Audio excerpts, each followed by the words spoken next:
Hello, everybody. Welcome to Ariane Karley Discuss. This episode, we're going to talk about trans-dimensional turtles. Carly, would you like to start with a summary? I'm trying not to crack up. I'm trying so hard.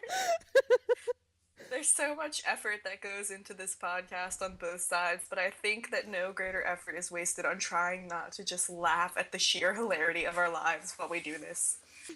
Trans-Dimensional Turtles, the long-awaited 1987 and 2012 Turtles crossover episode. It starts on the ship. The Turtles are traveling through the galaxy to get to the next piece of the black hole generator, when in the alternate dimension, the 1987 dimension, Donatello is calling upon the 2012 Turtles to come and help them stop the 1987 Krang. Krang from 1987 is going to spread out dimensionizer bombs to destroy the other dimensions, so the 2012 Krang will allow him to go home to Dimension X.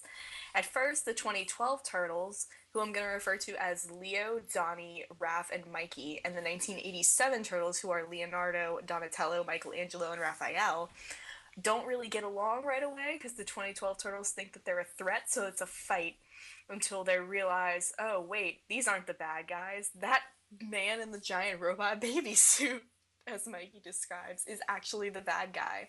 The Turtles team up and return to the 2012 universe, Earth, actually, surprisingly, to go try to track down the first Dimensionizer bomb. They get in a fight with Krang, and they retrieve the bomb. Before they can stop 1987 Krang, though, he escapes.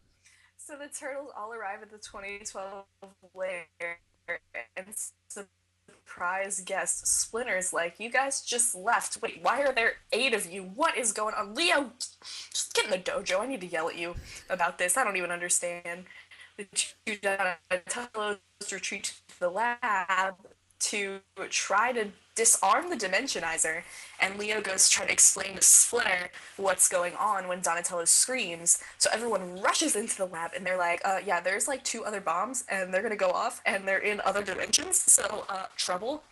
Forcing all 8 of the Turtles to jump back into 1987, where they're gonna go find the second Dimensionizer. But, lo and behold, Krang Subprime, who is actually cousins with 1987 Krang, somehow that worked out, has hacked their portal jumper and forced them into the Technodrome, where there's a big battle confrontation. All the Turtles are held hostage until the Turtles decide, oh, wait, we're ninjas, we can kick butt. So they actually they fight their way through to get to the 1987 dimension, where they retrieve the second Dimensionizer and try to disarm it, but the 2 Krangs, Subprime and Krang, 1987 Krang, have followed them, and now they're fighting. So to hold off the others, Donatello and Donnie jump into the Prime Turtles universe, which, yes, freaking out, it's a Turtles Forever reference. It is the Turtle Prime reference, which is the Mirage comic universe, which is the very humble beginning and start to our beautiful Turtles, where they are now. So they go and they run through the Mirage universe and try to retrieve the third Dimensionizer. They meet some other guests, and we'll get there. But eventually, they do retrieve the last Dimensionizer. They go back to everybody else in the 1987 universe, and they're all trying to escape. But remember, Krang Subprime is hacked into their portal jumper, so they kind of end up back in the Technodrome. That's where confrontation gets heavy when Krang Subprime realizes that 1987 Krang's plan was to destroy the dimensions that they were trying to mutate. And Krang Subprime freaks out, banishes Krang, 1987 Krang, back to 1987, tries to fight it out, but the Turtles actually defeat him, and they send Krang Subprime to the 1987... No, they send him to the Mirage universe, actually. But don't worry, he'll be back. It'll be unexplained how he gets back, but he'll be back. And the episode ends with the 1987 Turtles and the 2012 Turtles, kind of being like, we had this crazy adventure together, thank you guys for helping us, and thank you for letting us know that we were all about to die, because we had no idea. So, kudos to you for that. we end on this alliance between these 2 parties being formed, which is pretty cool. And we see the 1987 Turtles send 2012 back to their spaceship, and they go back home, which actually puts them right in the timeline Later. So in the timeline of events, right back when Wormquake was happening, there is so much to talk about in this episode. It is a crazy mashup of action, comedy, 1987 references, and somehow Ariana and I had to go back and find things that we didn't like about this episode. In our list of generally 3 things, I could only pick out 2, and Ariane could only pick out 1. And my first dislike is just, it's a nitpick, because, I mean, like I said, it was so hard to go through and pick things not to like, but my nitpick is the moment when they all arrive in the 2012 universe to go and fight Krang at the Channel 6 building to get the first Dimensionizer bomb. Leonardo is telling everybody, this is what we're going to do, this is the plan, action, let's go, turtle power! And Leo, Leonardo, snobby little Leo, 2012, is just like, whoa. I'm the orders guy, so listen up, you don't give orders to my team, I give, and then they all kind of just rush past him, ignore him, and it's like, we haven't seen that joke since, like, season 2, or we haven't seen the turtles, like, disrespect Leo since, like, season 2, follow the leader. So I don't know, it kind of just felt like a forced moment, and it was kind of annoying because, like, I feel so bad for Leo just because he's been trying so hard, especially in the last few episodes alone, and, like, just to get disrespected by his own team like that. But at the same time, like, it makes sense because there's a situation going on, Leo. We don't have time for you to be a snob. So it's like, part of it is me being annoyed with Leo, and then the other part of it is just like, you guys, y'all could have just been like, Leo, we don't have time for this, we gotta go! Like, I'm the orders guy. I don't know. Like, man, I give the orders around here. This is my dimension. My dimension, fool. Oh my gosh. No, I mean,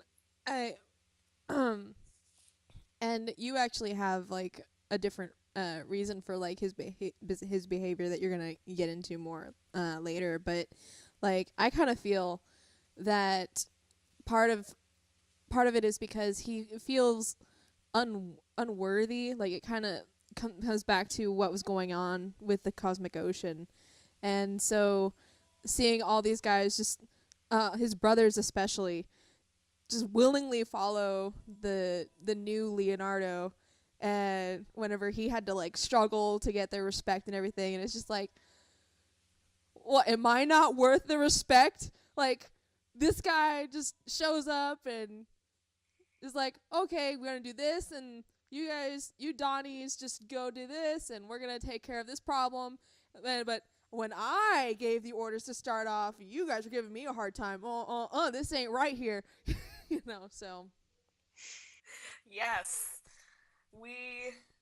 Yes, that worthiness oceans. We have the same dislike. Okay, moving on to our second dislike, which actually we both have in common. Ariane, go ahead. All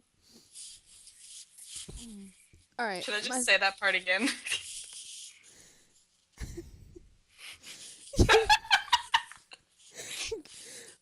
So, the second dislike that we both have in common is the fact that it was only a 1-part episode.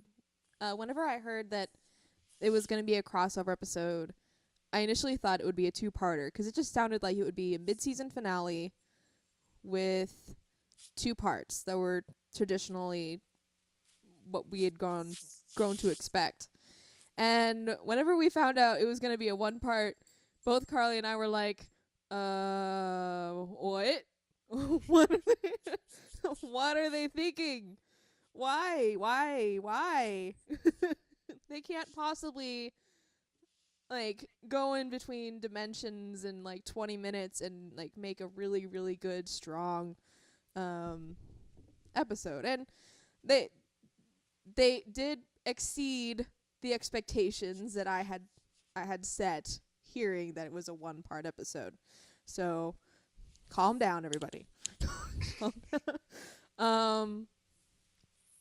But it was never more obvious that it needed more time than whenever Mirage came in. Because it's like, hi Mirage, blink, bye Mirage. It was, if it had been a 2-part episode, we could have spent more time in the Mirage. We could have, it was just like, blink, it's gone. I mean, as cool as the Mirage part was, the fact that it was just kind of cut in there, I kind of almost wish that it wasn't, because it was just forced in, and I don't know. Karley? Yeah. No, I'm with you there. That's why the length of the episode is also on my dislike list as well. I think the reason that I hate the fact that it was a 30-minute episode, and like you said, they did a phenomenal job with it. Like, I was definitely shocked to find out that it was going to be a 30-minute-er, and then, like, just the fact that it was so good, it surprised me for sure. But the fact is, we could have had so much more. And you go through lengths to reunite a voice cast for a show that's almost 20 years from since it first began.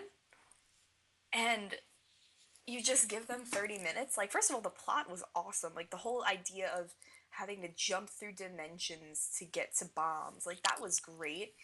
And then we could have explored Krang and Krang's subprimes, like, family ties a little bit more. Like, why does 1987 Krang different than 2012 Krang with multiple tentacles versus 2 tentacles? Why does Krang's droid thing look different? I don't know. Just, like, things we could have done so much more with more time. It kills me that there was so much lost potential in the fact that they cut this down to a 30-minute episode. Meh. I'm just like, I can't rant about it because the thing I have to rant about next is, like, so confusing, and, like, subtly back here I'm trying to think of how the hell to word this. The OMG of this episode. Why don't you go first to give me just, like, a little bit more time to try and organize my thoughts on this? Well, it's funny that you mentioned the Krang and Krang subprime, because that is my OMG. They were my OMG of this episode. And I mentioned this the last time that Krang subprime showed up. Krang subprime, how the mighty Krang spy hath fallen. He just is not intimidating, like, at all. Like, the Krang are not scary compared to the Triceratons. They are not scary compared to Shredder. They are just not. And, like, they used to have, like, some kind of measure of threat, but now it's just like, oh, it's you. Oh, just push them with the poke, How long do I have to watch you on screen? And I did enjoy, like, some of his lines. Like, I got a chuckle out of whenever he was like, Megan Fox.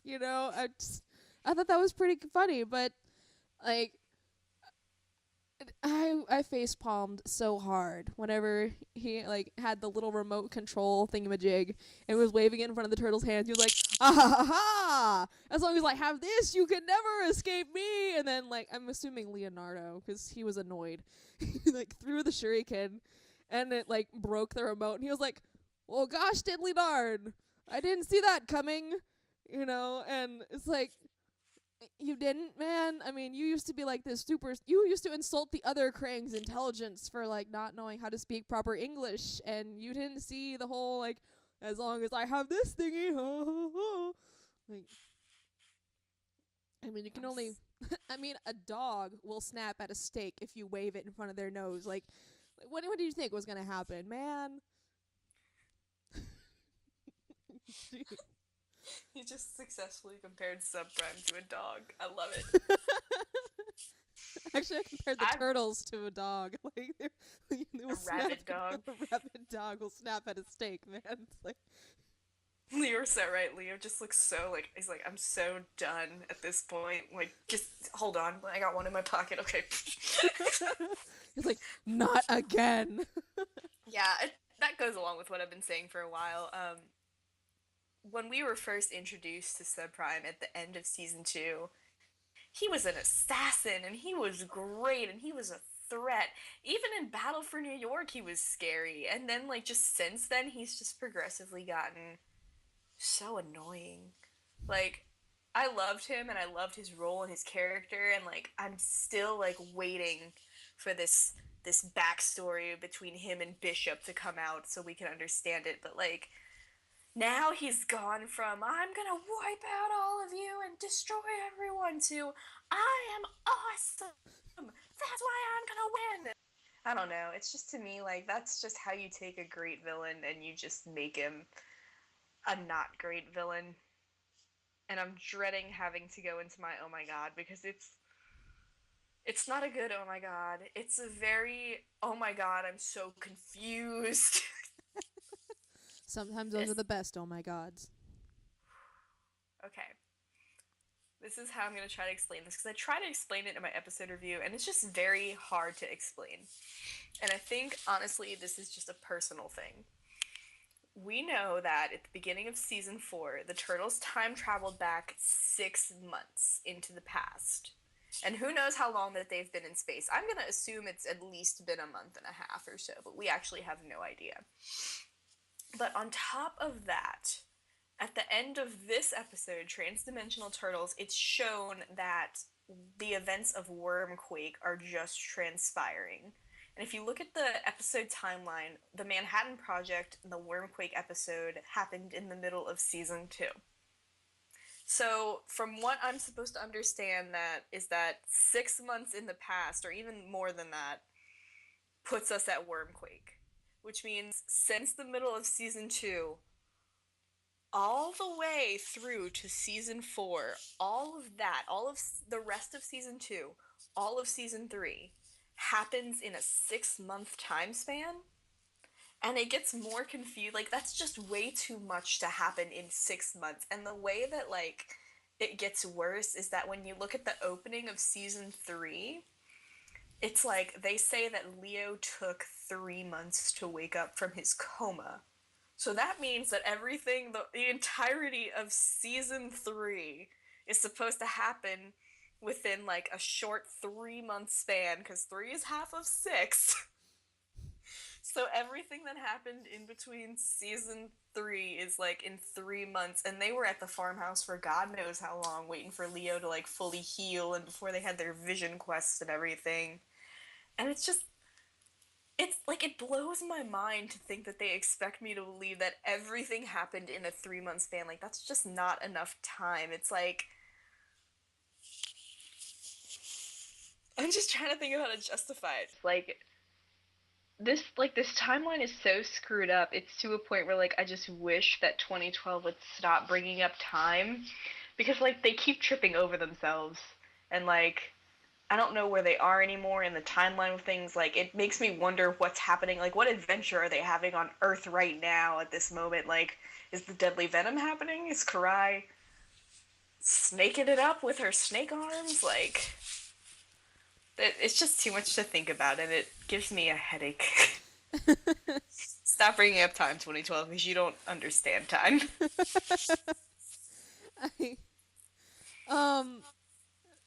I mean, the only thing I can possibly believe to make myself feel better is that they didn't really go. They went further back than 6 months. Whenever in this episode, but because I don't really know. I mean, if you technically look at it, they jumped from the year 2012 to 1987. Exactly. No, Carly, no. Oh my god, is done.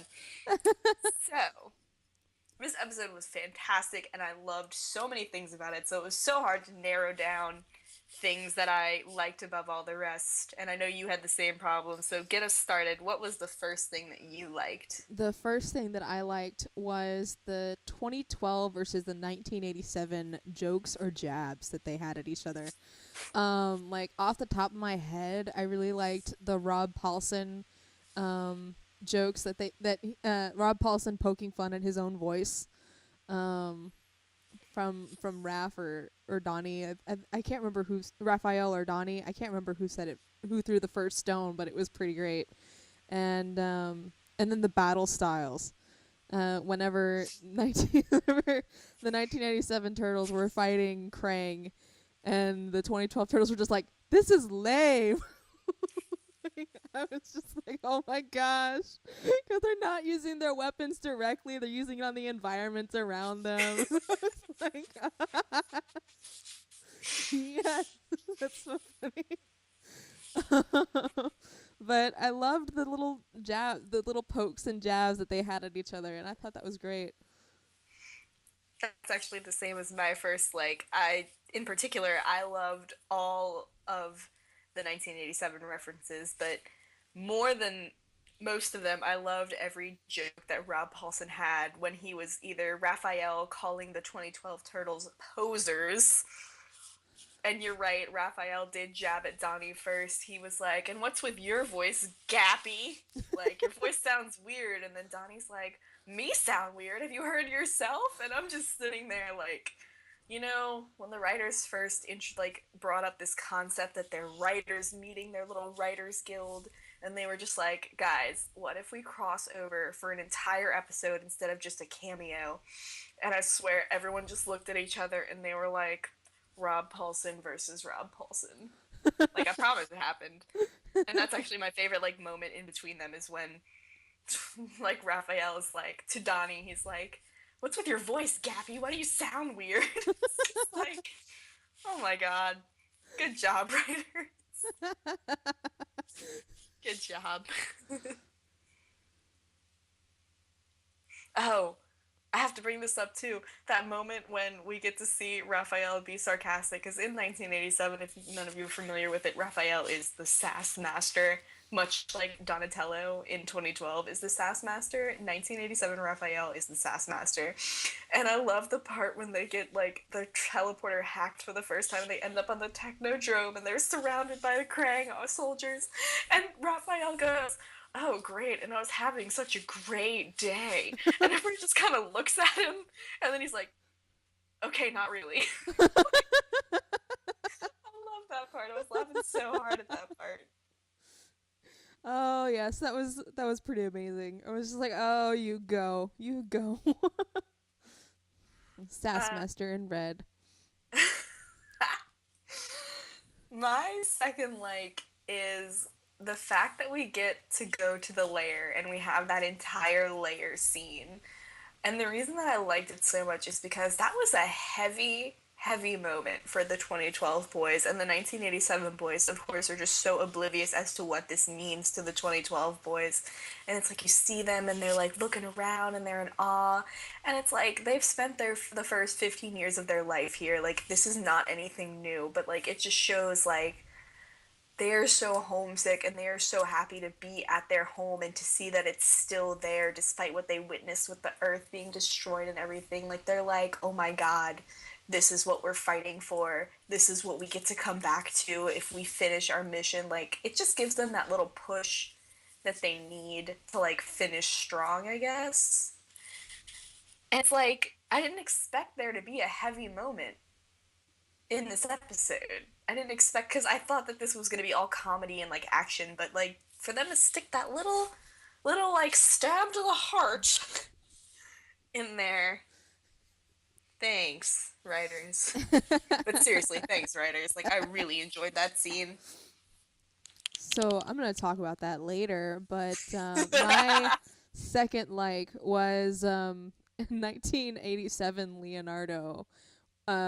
Just whenever Splinter comes in and he's like, "What's going on in here? Someone explain!" And he like slams his cane down, and in 1987 Leonardo just like goes up and looks at him like, "Wow, your Splinter's kind of strict and tall too."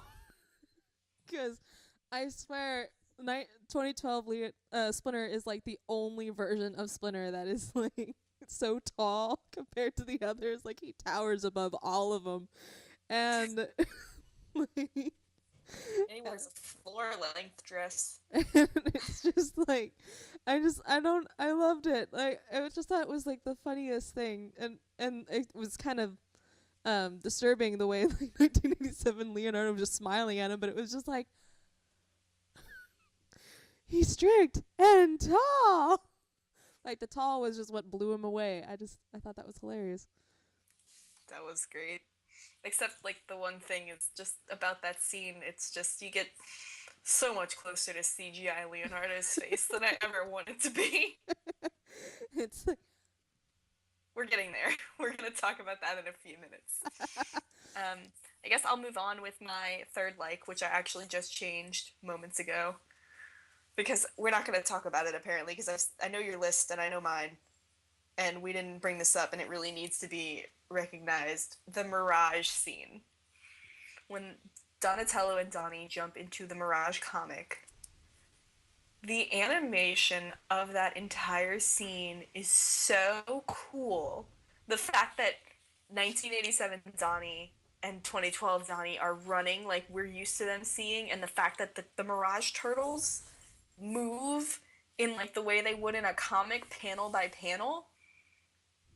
It's that entire scene. Like, I remember watching them go into the Mirage comics in Turtles Forever, and I just remember thinking, like, I wish this was kind of more comic book-ish. Like, it's like, definitely the Mirage universe, but it's kind of weird seeing the Mirage Turtles not in comic book form, I guess. What am I asking for? I don't understand. This just seems wrong.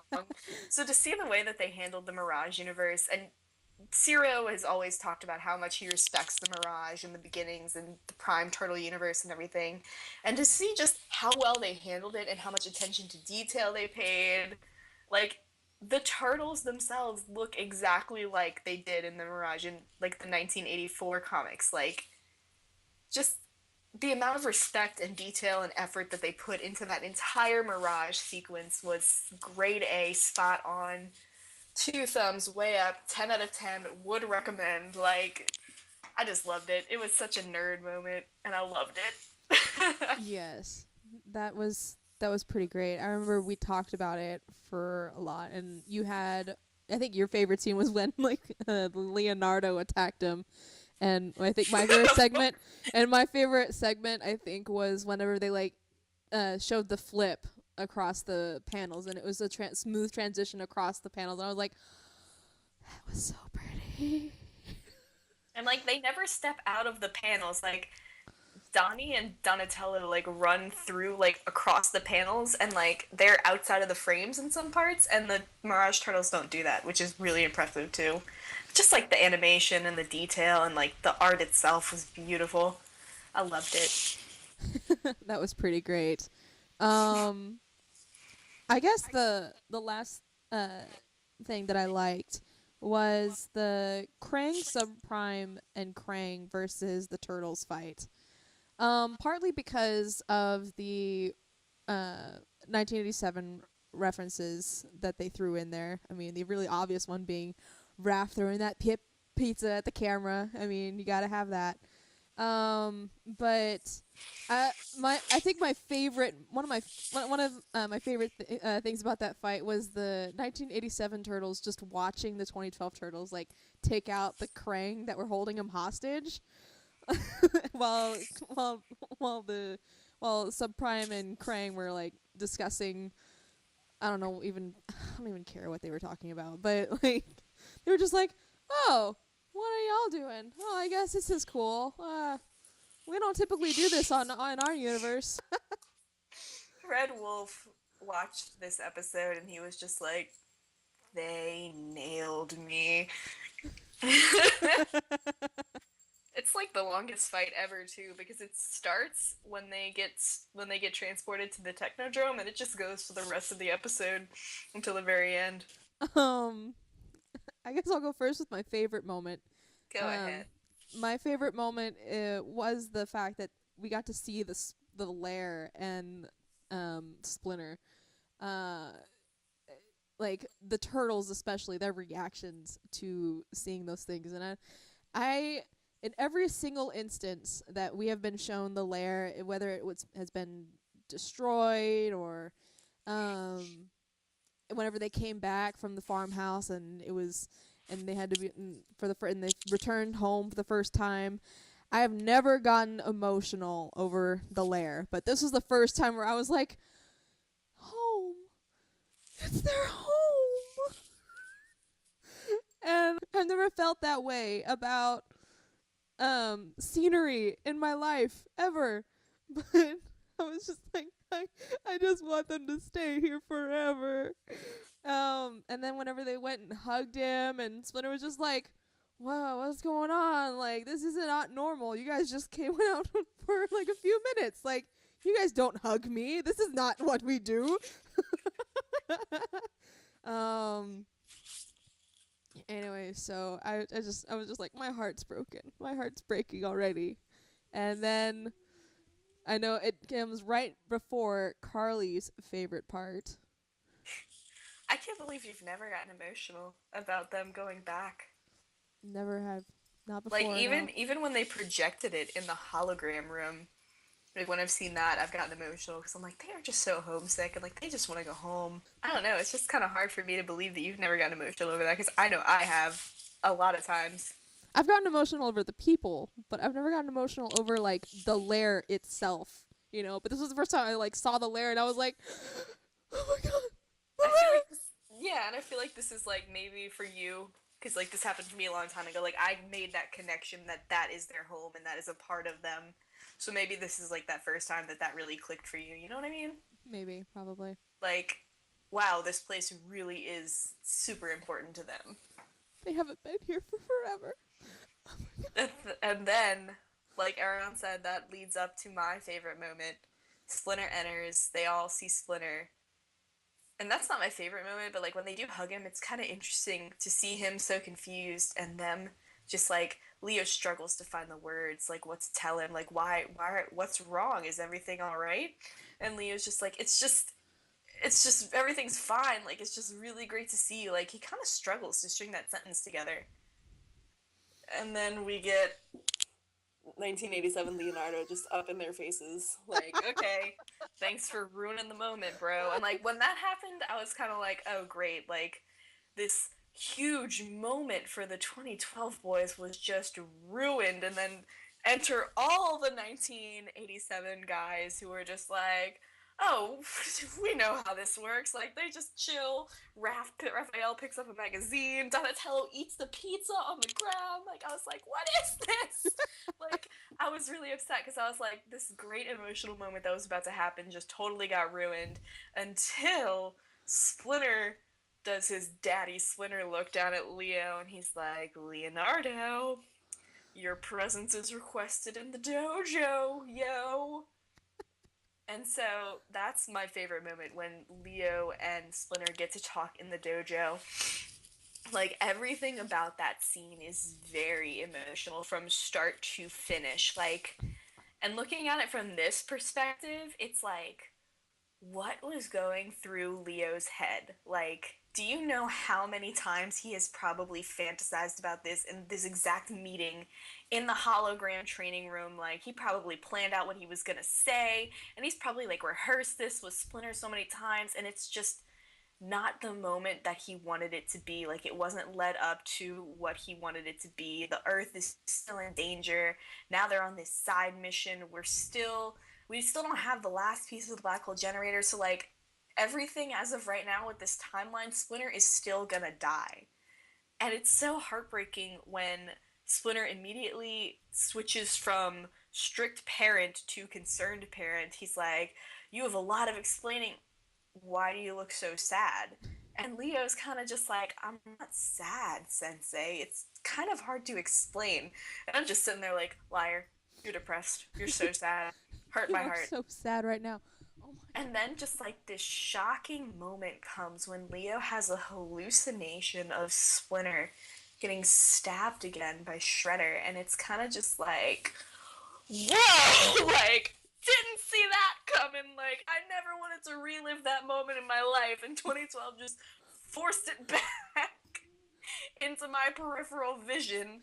It's like, okay. And like Leo like is like freaks out and he like looks away and like he can't even look at Splinter for a couple seconds and like he's just struggling and he's so upset. It's just like this super tense moment. Like I said, this was supposed to be a funny comic episode and it's like they stuck this in there.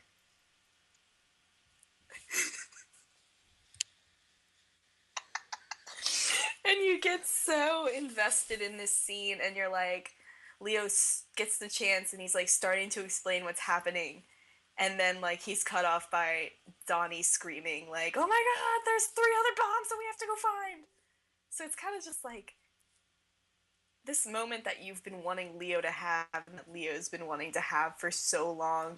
Everything just goes wrong, and it's like it hurts to watch it, and it's like it makes you want this moment when it finally does happen, when they do get back to Earth and everything is fixed. Like, it makes you want it that much more.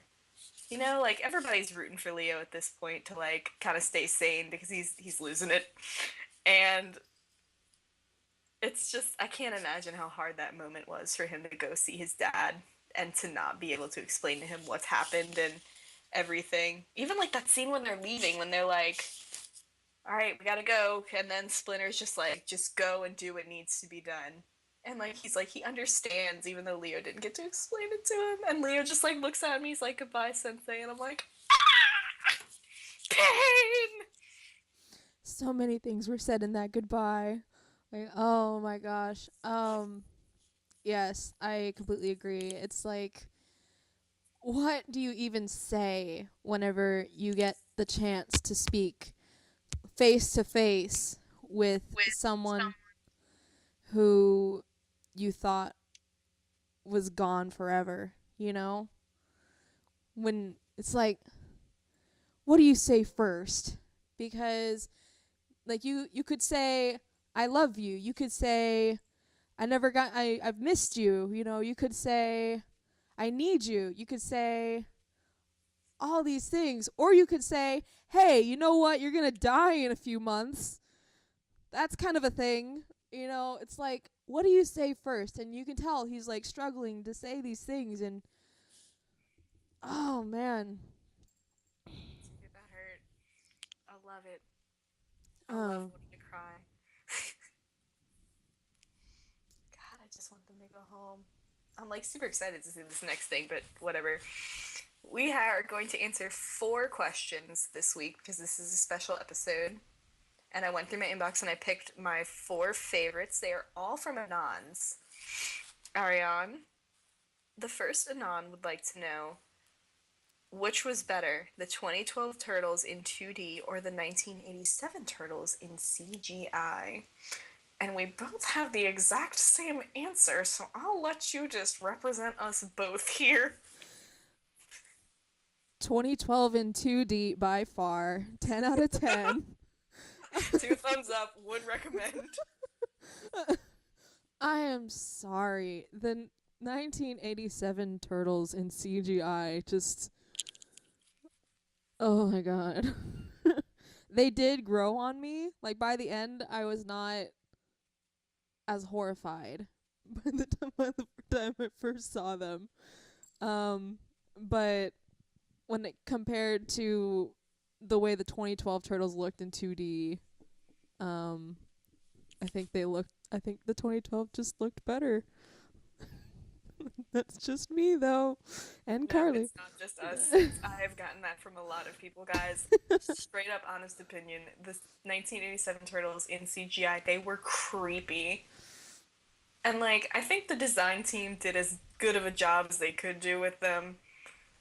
But the end result is you just can't make that not haunt your dreams at night. Like, I think it's the nose. Like, they have too big of a nose. I don't think it's the nose. I think it's just like the too many. Their faces are just so big. It's like when they smile all the time because they're happy. Because I mean, who wouldn't be happy if you're a Ninja Turtle? But I mean, like they're like in your face the entire time doing this really creepy CGI smile, and it's like it's not good. It's not good. It's not good. It wasn't good. Have I said it wasn't good yet? Nah. Okay. Another Anon would like to know, and we both have different reasons for this. Throughout the episode, 2012 Leo is a little hostile to 1987 Leonardo. And an Anon, just a little. Just a little. Enough with the turtle power! An Anonymous would like to know, why was 2012 Leo so rude to 1987 Leo? Ariane, why? Enlighten me. Well, I personally think it's one of the things that could have been expanded if, say, the episode was 2 parts instead of just one. But, let bygones be bygones. Um, like I said earlier, I think it's partly because his brothers were just so, like, he saw how well disciplined the 1987 turtles were, and how Leonardo was able to just say a plan, and all of the others were like, heck yes! But, and it kind of just pushed Heck yes! and all the other, and it kind of like pushed in a sore spot, with him, where he was like, I had to like struggle for a year to get my brothers to even sort of listen to what I had to say. I had to sacrifice myself. Oh, yeah. So 2012 Leo was just like, I had to practically blow myself up and do all this other crazy things just to like get even a modicum of respect from my brothers. And this guy just comes in with his turtle power and everyone just follows him. What is this? So, and then plus, you forget in the previous episode everyone was like all about worth and worthiness, and he didn't like feel worthy. And so I kind of feel like that kind of like played a part in how like irritable he was, and it kind of just brought up fresh bad memories. So I don't know, that's what I think it kind of had to play. And plus, turtle power can get annoying when it's constantly shouted in your face. Anyway, I agree with you. I think that that's one aspect of it. My personal interpretation, though, was that, you know, Leonardo is new to Leo. Leo doesn't know who Leonardo is. He knows that he's like a variation of himself, but he's not him, and he doesn't know 100% if he can trust this guy, or like what they're trying to do, or who they're after, etc., etc. And we know that Leo is very protective of his brothers at all times. So to me, I kind of took it as, I don't know who this is. I don't know if he's leading us into danger or what he wants my brothers to do. And I don't know if it's safe. So I'm just a little bit wary and suspicious of this guy. And who says turtle power? That sounds like a phrase from the 1980s. Like, come on, dude. Booyakasha, even though I have never personally said it in the series at all and probably never will, is where it's at. get with the times, bro. Get with the times, bro. It's fun to think about how many ways that could have gone. Was Leo just being a diva? Probably. Etc. etc. Alright, our third anonymous friend points out there are a lot of 1987 references in this entire episode. So I want to know which was you guys' favorite. Well, go ahead. In the episode, Donatello is explaining how the portal rays tracking abilities work. And I think Raph says something like, "That doesn't make any sense." And and Just keep going. it just reminds me it reminds me of all the times in like the 1987 series where like Donatello would like craft these incredibly technological things out of like a paperclip and a balloon, and and I think one of the nostalgia critics quotes in particular are very, very appropriate right now. Like he's the MacGyver of gods, like never ever doubt cartoon logic. Like never question it. It just is. It's just cartoon logic. Don't question the cartoon logic of the 1987 series. It just works. All right, especially when it comes to Donatello and his science.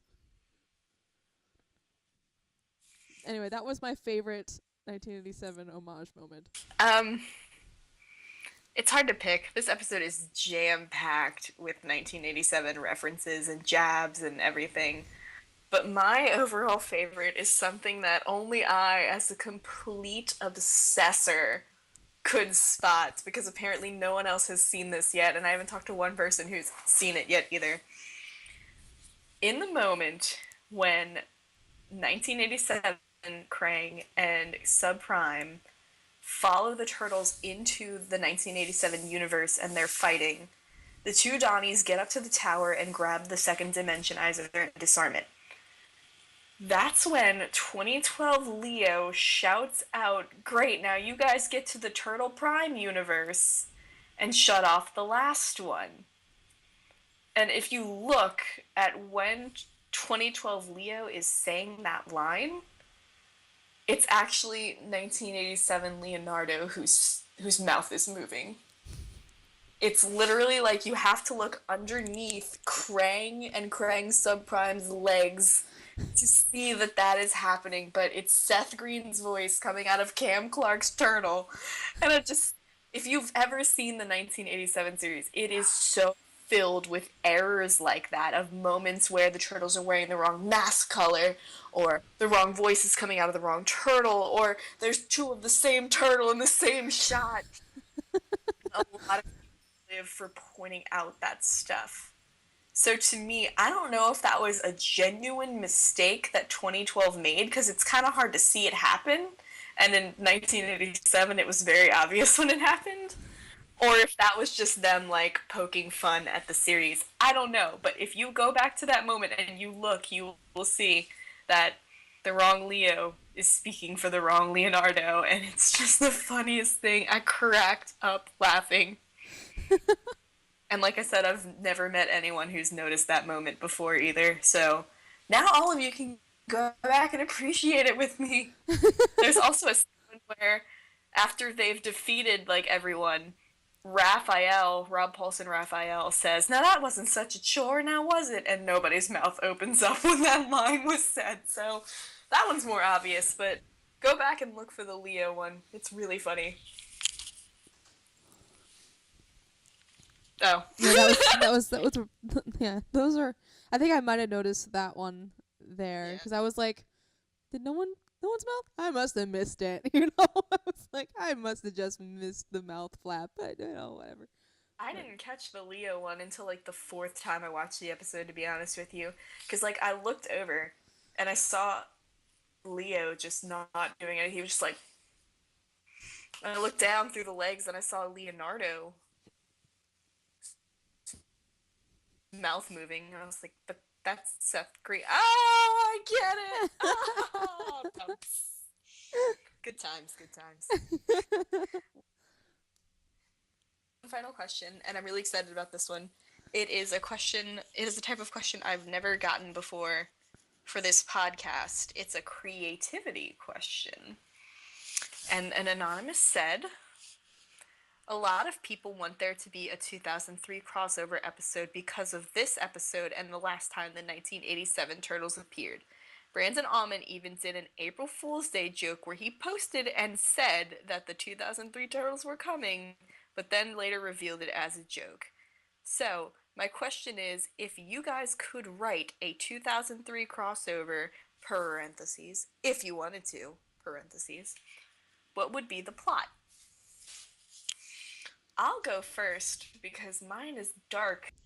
So basically, like I said, I love dark emotional plots, and it would be kind of weird for me to want them to repeat this episode with the dimension hopping thing with the 2003 Turtles, because it is a cool story, but I would want to see something original, I guess. What I would do is, there was an arc which 90% of the fandom is familiar with. Even if you didn't watch the 2003 series, you know the episode, Same as It Never Was.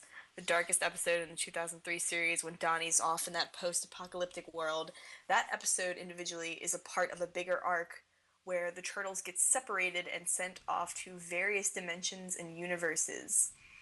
What I would want to see happen if they could cross over with the 2003 Turtles, I would want to see each turtle get split off and sent somewhere with their turtle counterpart. I would want to see the two Mikeys go off and have an adventure together. I want to see how their skills could complement each other, what they would do wrong. I would like to see the two Raphs talk about how angry they always get about everything. I would want to see the two Donnies work together and build something. The two Mikeys nerd out over comics, and I would want to see 2003's Mikey's reaction to Krognard. Like, come on, give me that.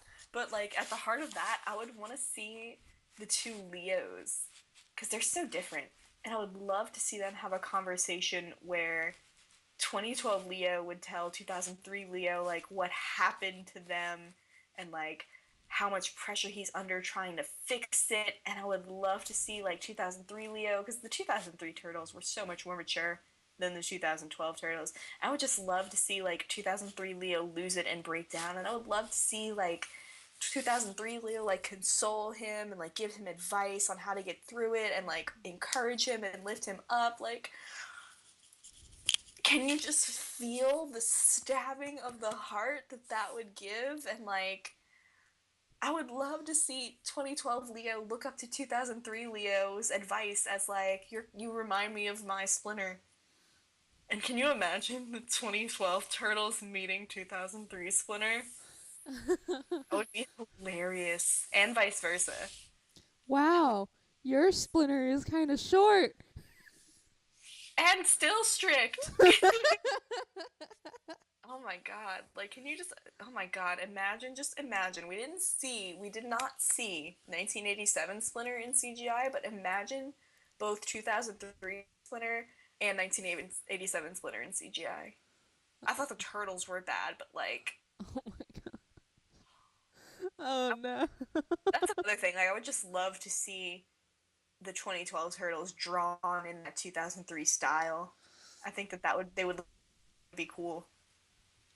I would love a 2003 crossover. That plot doesn't even have to happen. Writers, if you don't like that, like, scrap it. Just let Michael Sinterklaas meet Seth Green. Let them talk. I want. Let Leo have a friend other than his dad. Even if it's himself from another dimension, let him have another friend. I don't know if that's healthy. I don't know what's worse, talking to a simulator and pretending it's your real dad, or saying that you're friends with yourself from another dimension. That's what I would do. My plot would be have them all separated with their dimensional counterparts and go off on adventures and try to solve things together. That would be really cool. That would be pretty and give awesome. me pain. Give me so much hurt. So now that I've impressed everyone. So my plot would be basically a take on Freaky Friday except with turtles. So it would start with both of the Donnies making like a trans-dimensional portal of some sort, and then whenever they try to use it for science reasons, something goes wrong and their minds end up switching with each other, and basically everything else is just a whole lot of like comedy. Neither of them recognize their locations or the tools that they have to use, or or like events that like the other turtles are like, whenever they're like, oh my gosh, how am I supposed to use like a newspaper and like a water bottle to build this thing, you know? And 2012 Leo can be like, dude, you took down a Krang barrier with the toaster. Like, you can do this, you know? And he's like, I did what with a what? You know, that doesn't sound right. and like, can you imagine like the 2003 universe? Like, what is all this like shiny metal stuff? Like, what? I don't understand. What? Goggles? Like, what? What? Like, everything's all glowy, and why do we have like this huge like elevator that goes down to the core? Like, what? I don't understand. Like, I can just imagine them like both freaking out at how different like the supplies are, and being like, why do I have so much or not at all anything, you know? And and like and and so then they have to like try to fit in with like they're like, because they're both so different, like, and like April can be like kind of confused in like 2012 whenever she's like, what, you don't like me anymore? And he's and like Donnie's like, I liked you, like, what? and and in 2003, like, April can be all confused, like, what's up with this? Like, get off of me, you know? Like I'm with Casey in this universe. Like, in 2012, Donnie just what? What? You're with that kid freak? Can you just imagine all the comedy that could happen? Like, that would be amazing. And then, like, by the end of it, of course, they, like, get flipped back, but, like, that would be so great. I don't know. That's all I've got. Ariane wants to make you laugh your head off, and I want you to cry because 2012 Leo is crying that he doesn't know where his family is and everything is lost. And my only thing with that kind of thing is, like, I would, if there were a 2003 crossover, I'd want to see them all interact with each other. I'd want them all to meet each other, but that is the funniest thing I've ever heard in my life. So there's your answer, Anons. We thank you all for your questions. So, moral of the story is, Skype is being a pain today. Get ready for 16 more bonus bloopers that you guys got last week. Anyway. Let us know in the comments if you guys like that, because there are plenty of those. They happen every week. Every time. Yeah, thank you guys so much for all your questions. I had a lot of fun with that last one. If you guys want to send us creative questions, by all means, we will possibly answer it.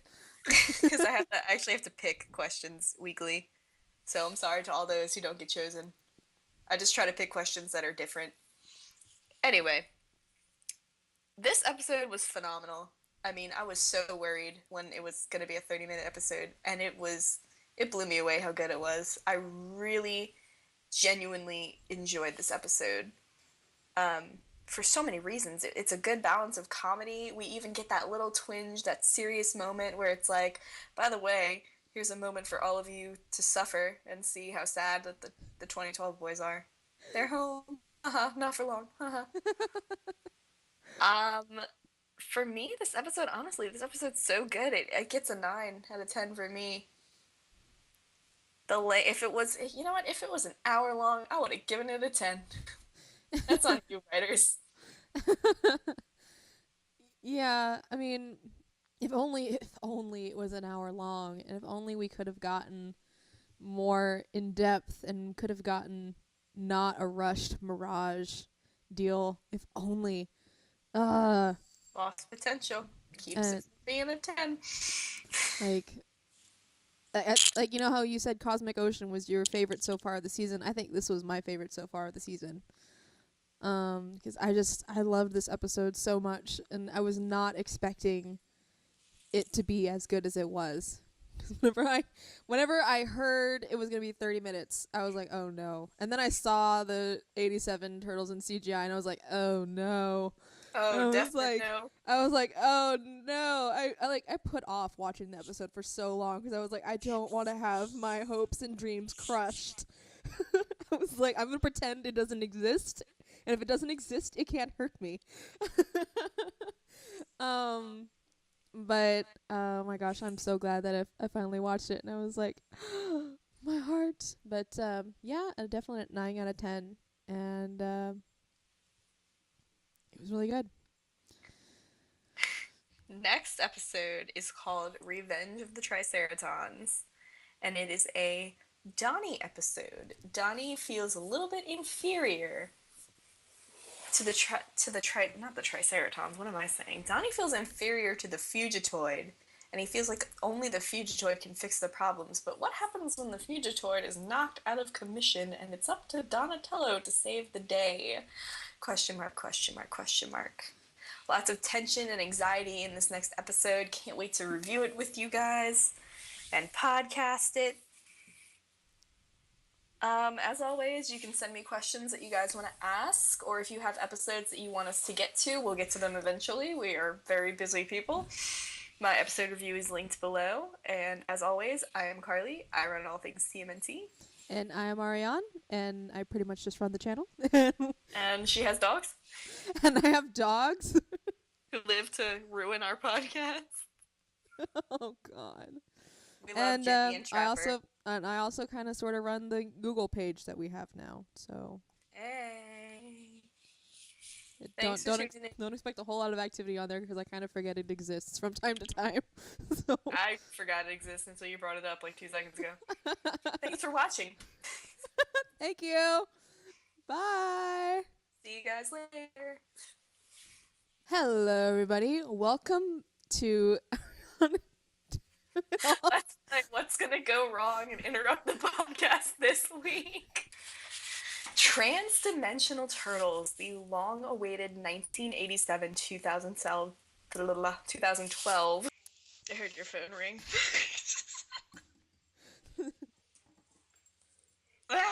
Stupid voicemail. We are falling apart today. Oh, stupid phones. I hate phones so much. Why? She said as we both read our notes for the podcast off of our phones. I will say that your audio cut out in there. Like, whenever you were saying, like, Renette, like, maybe she, like, put them further back when she traveled, and then you came back in right when you said, like, the timeline is so screwed up. So if you can remember what you said between there. You just cut out. So I didn't hear what you just said. All I heard was and I was like, what? Okay, hold on. I'm having dogs crawl all over me and, like, move my microphone. Stop. I want to see a dog. Hello. Lucia, stop. You're going to yank my microphone down. Stop. Okay. Put the dog over to the left of you. That might help. Oh my god, there's a dog. Oh my god. He's our guest speaker. When you do this cut, like, we need to pick up, like, right here. So, like, when you do this cut, a dog just appears in the middle of this emotional speech. Okay. Ready, set, go.